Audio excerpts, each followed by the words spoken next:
அப்புறம் எல்லா கட்டுரையிலையும் பார்த்தீங்கன்னா கடைசியில் என்னென்ன செய்ய வேண்டும் என்று ஒரு தீர்வும் இருக்குது. ஓகே, இப்படி தான் இருக்குது அப்படி தான் இருக்குன்னு ஒரு புலம்பலாக ஆளும் கட்சியின் மேல், அதாவது இப்போ நம்ம நிறைய இடத்துல பார்க்க முடியும். ஒரு மக்களுடைய பிரச்சனைகளை பேசணுன்னாலே அது என்ன ஆகிடுது, எதிர்கட்சியாக இருக்கும்போது ஒரு மாதிரி பேசுவாங்க, ஆளும் கட்சியாக இருக்கும்போது ஒரு மாதிரி பேசுவாங்க.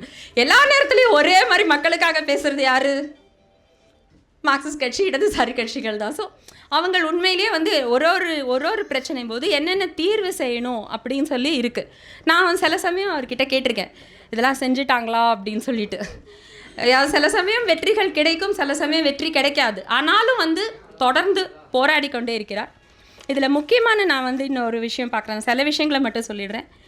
கலைஞருடைய கலையும் கலைஞர் கனவுன்னு சொன்னார் இல்லையா, அதில் வந்து கலைஞருடைய குடிசை வாரிய முற்போக்கு திட்டம் இந்தியாவிலேயே சிறந்த திட்டம். குடிசைகளை மாற்றி அங்கேயே அடுக்குமாடி கட்டிடம் கட்டுற திட்டம் அது. இதை வந்து அவர் எவ்வளவு வந்து ரொம்பவும் தந்திரமாக சமூக நீதி நிலை பெற வேண்டும் என்பதற்காக எவ்வளவு அழகாக மேட்டுக்குடியினரோ இல்லை வந்து ஆதிக்க சாதியினர்னு சொல்லப்படுற அந்த பகுதியினர் வசிக்கும் இடத்திலேயே அந்த குடிசை மாற்று வாரிய குடியிருப்புகளை அமைத்ததாக மிகவும் சிறப்பாக இன்று வரை கொண்டாடப்படக்கூடிய திட்டம்.